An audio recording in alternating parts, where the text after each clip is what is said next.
एक शब्द जो अब ले लो सर, एक शब्द जो हमेशा हमको तनाव देता है वो शब्द है आर्बिट्रेशन।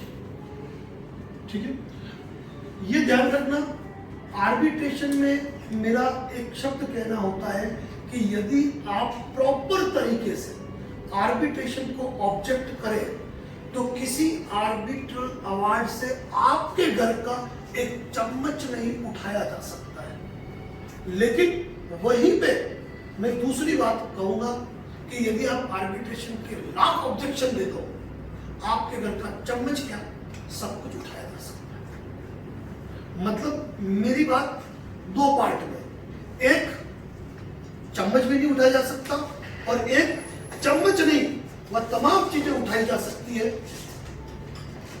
तो अब इन दोनों चीजों में अंतर क्या है, इन चीजों को हमको समझना है यहां पर कि कोई भी कंपनी यदि आपके लिए आर्बिट्रेशन का प्रोसेस करती है तो उसके दो तरीके होते हैं।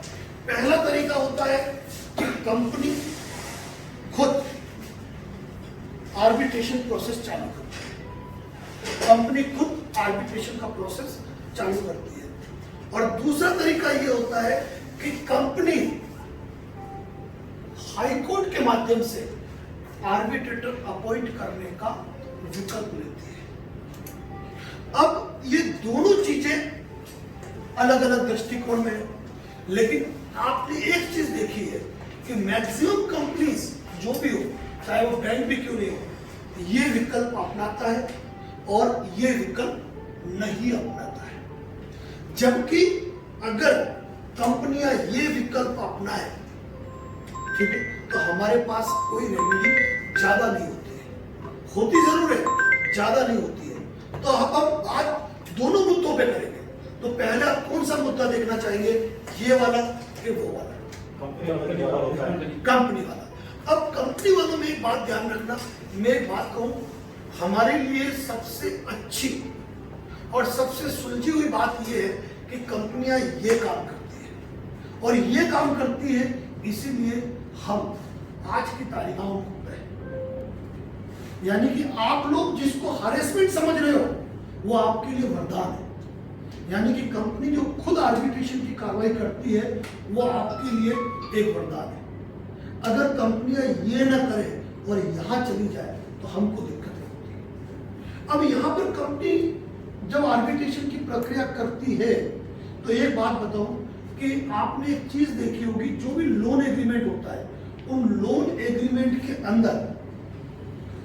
एग्रीमेंट के अंदर आर्बिट्रेशन का एक क्लोज लिखा होता है, एग्रीमेंट के अंदर ही लिखा होता है। और जनरली लगभग कंपनियों ने यह लिखा होता है कि इस मामले में विवाद होने पर आर्बिट्रेटर की नियुक्ति, आर्बिट्रेटर की भाषा और आर्बिट्रेटर का स्थान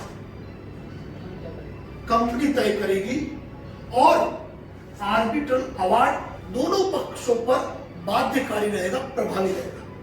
यह शब्द लिखा होता है। अब मैं आपको एक बात बताऊं, ये कहां लिखा है? कंपनी एग्रीमेंट में। हर कंपनी का अपना एग्रीमेंट है।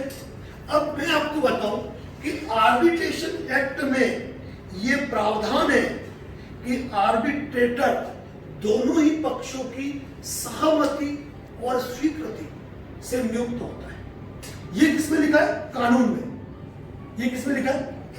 तो कानून बड़ा कि कंपनी का एग्रीमेंट बड़ा? कानून बड़ा। सिंपल सी बात होगी कि कानून बड़ा है। अब ऐसी स्थिति में अगर कंपनी ने ये एग्रीमेंट आपसे एग्जीक्यूट करा भी दिया ना तो उसकी कोई वैल्यू नहीं। अब यहां पर क्या होता है कि जब भी कंपनी, सबसे पहले ये है कि आर्बिट्रेशन की कार्रवाई करती कब है। एक सवाल दिमाग में सबसे ज्यादा छाता है कि कंपनी आर्बिट्रेशन की कार्रवाई करती कब। तो एक बात ध्यान रखना, कई कंपनियों को सब्र ही नहीं है, वो आपकी एक ईएमआई बाउंस हुई कि वो आपको आर्बिट्रेशन प्रक्रिया का नोटिस भेज देती है। कई कंपनियां 3-3, 4-4 महीने तक आर्बिट्रेशन की कोई प्रक्रिया नहीं करती है। लेकिन ये आर्बिट्रेशन की प्रक्रिया करने से पहले कंपनी आपको loan recall notice, loan demand notice, intimation notice आपको भेजती है और loan recall notice, loan demand notice और इंटीमेशन लेटर यदि आपको आए हैं, उसके बाद ही आपको आर्बिट्रेशन का नोटिस आएगा, उससे पहले नहीं आता है। ये चीज भी ध्यान रखें। और यहाँ जो सबसे बड़ा जो बचाव है ना, वो है प्रायर नोटिस। जो नए जुड़े हैं, नए होंगे, उनको नहीं मालूम होगा प्रायर नोटिस क्या है, लेकिन मैं बता दूं कि प्रायर नोटिस एक ऐसा मल्टीविटामिन डोज है क्या, जो आने वाले सारे कानूनी प्रक्रियाओं में आपके प्रतिरोधात्मक काम करता है, बचाव का कार्य करता है। ठीक है ना? तो यहां पर ये ध्यान रखना कि जब आपने प्रायर नोटिस दे दिया है, तो प्रायर नोटिस देने के बाद कंपनी के लोन रिकॉल नोटिस आए, लोन डिमांड नोटिस आए, अगर कंपनी आपके प्रायर नोटिस का प्रॉपर रिप्लाई नहीं करती है, तो इनके रिप्लाई आप दो नहीं दो कोई फर्क नहीं पड़ता है। सर एक क्वेश्चन है, जो प्रायर नोटिस लोगों ने दिया और जैसे मुझे रिप्लाई आया था जैसे कि लोन मोरेटोरियम मांगा था मैंने, तो उन्होंने माना कि ठीक है हम नहीं दे सकते। तो उसके बाद सर ये अगर आर्बिट्रेशन का प्रोसेस करेंगे फिर आपने प्रायर नोटिस दिया, लेकिन आपने प्रायर नोटिस में ये गौर किया कि आपने लोन मोरेटोरियम मांगा, आपने लोन रिस्ट्रक्चर मांगा, लेकिन उसके साथ में आपने कुछ 4 सवाल और पूछे। क्या कोई कंपनी जिन्होंने प्रायर नोटिस दिया मुझे बताए, जिन्होंने भी दिया है, उन 4 सवालों का कंपनी जवाब दे पाई? आप पढ़िएगा, नहीं दे पाई, नहीं दे पाई। और यहां पर हम कुछ लोन डॉक्यूमेंट की डिमांड करते हैं। आज से 6 महीने, 8 महीने या 10 महीने पहले प्रायर नोटिस जिसने भी भेजा होगा, उसमें और आज में एक बहुत बड़ा फर्क है। और आज के हमारे प्रायर नोटिस में रेखा शरद उशी, एक सुप्रीम कोर्ट का जजमेंट है, उसका जिक्र आ गया। सुप्रीम कोर्ट ने जजमेंट अब दिया, लेकिन हमारे प्रायर नोटिस में इस जजमेंट का जिक्र नहीं था, लेकिन इस जजमेंट से संबंधित जो तथ्य थे ना, उसका पहले से लिखा हुआ। आजा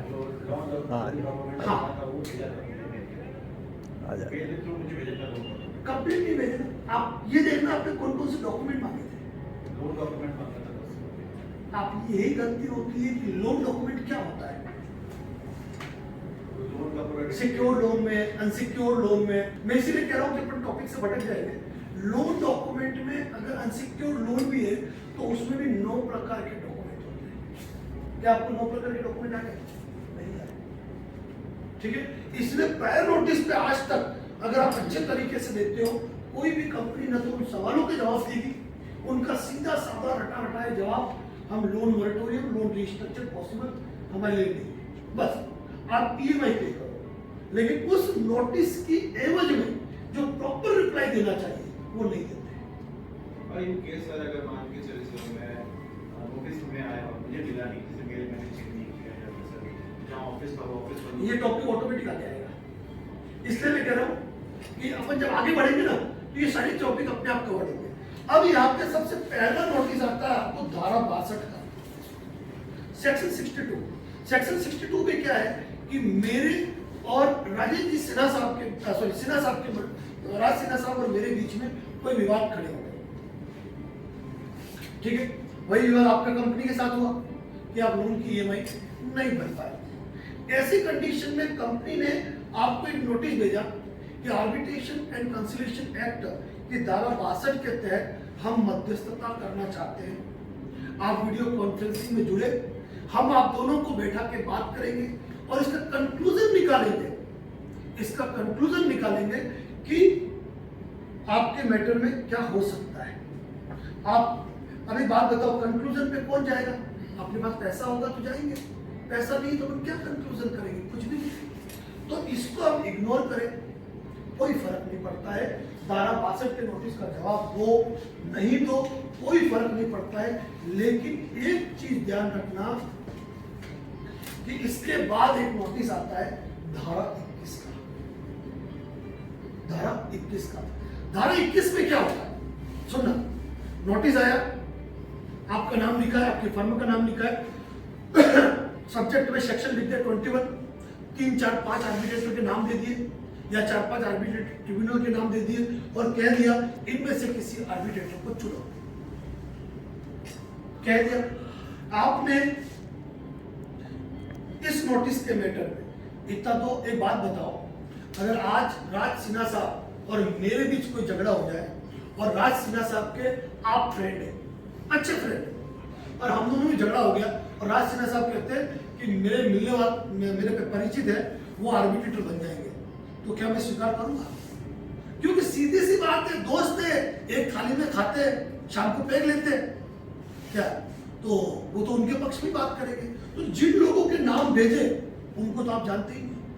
अब अगर आपको ऐसा विश्वास है कि वास्तव में यहां पर मुझे इंसाफ नहीं मिलेगा, तो आप इसका ऑब्जेक्शन फाइल करते हैं, सेक्शन 21 का आप एक ऑब्जेक्शन फाइल करते हैं।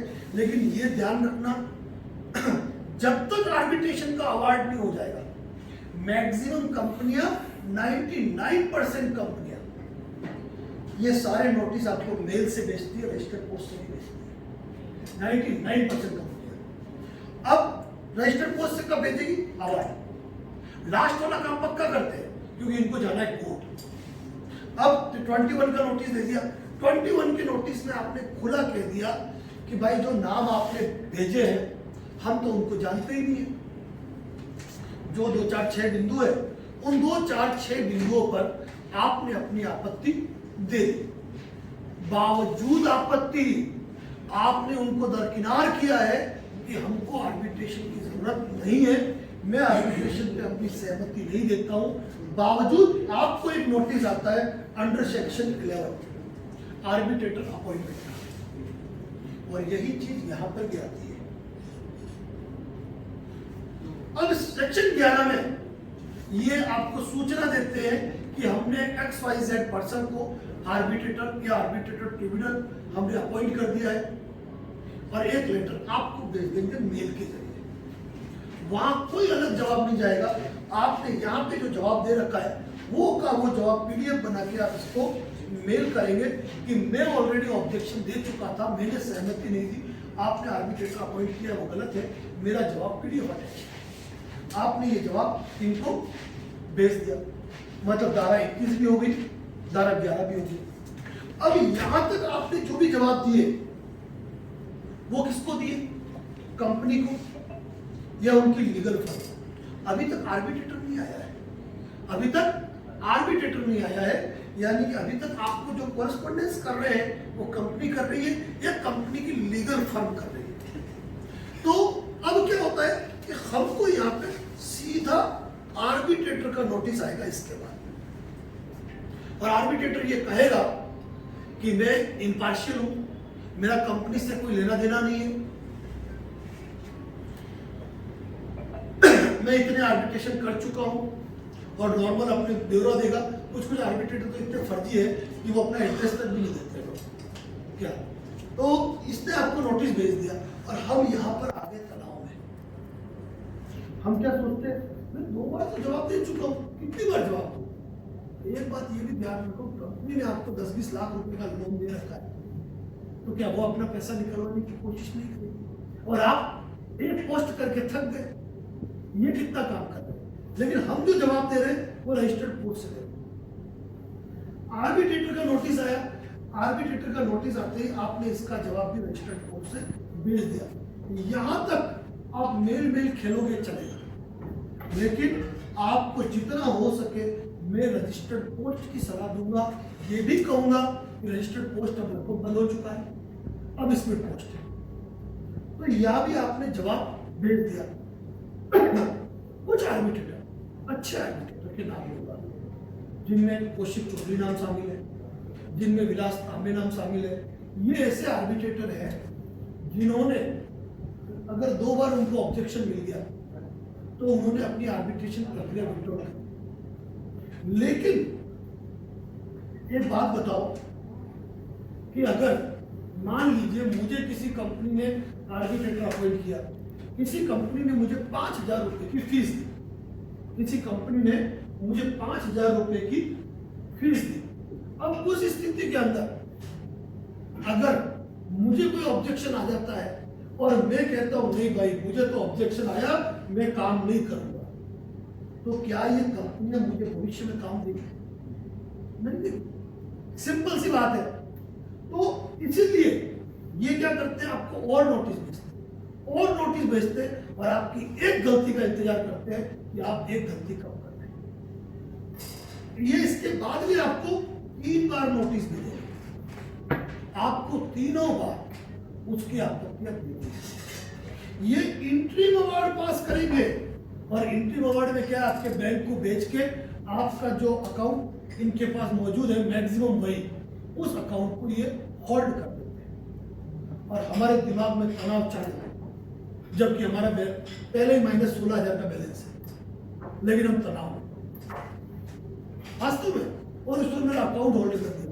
अरे अकाउंट होल्ड कर दिया, अकाउंट लीव कर दिया, अकाउंट फ्रीज कर दिया, लेकिन ये ध्यान रखना कि आपके खाते में जो पैसा है ना, वो भी नहीं ले सकते। कई लोगों के दिमाग में ये बात रहती है कि यार मेरा अकाउंट लीन हो गया, अब क्या हो जाएगा? तो ये पैसा केवल होल्ड होने से कंपनी को नहीं मिलने वाला है। यहां पर भी आपने अपना ऑब्जेक्शन दिया, यहाँ पे आप अपने बैंक को एडवांस में एक लेटर दे सकते हो कि भाई मेरा अकाउंट होल्ड न करे, फर्जी एप्लीकेशन की प्रक्रिया से हो रहा है। इसके बाद भी आपने ऑब्जेक्शन दिया। अभी हाल ही में आपको मालूम हो, एक आर्बिट्रेटेड ट्रिब्यूनल के मैटर में बॉम्बे हाई कोर्ट ने एक आर्बिट्रेशन अवार्ड के प्रार्थना पत्र को पूरी तरह खारिज कर दिया। आर्बिट्रेटेड ट्रिब्यूनल्स क्या है? क्यों? क्योंकि एक्स पार्टी ऑर्डर था। और एक बात ध्यान रखना, हमेशा से एक बात कही जाती है, हमारे सबसे एक बात कही जाती है, शून्य। एक शब्द आता है शून्य, जीरो। मतलब कानून में ये प्रावधान है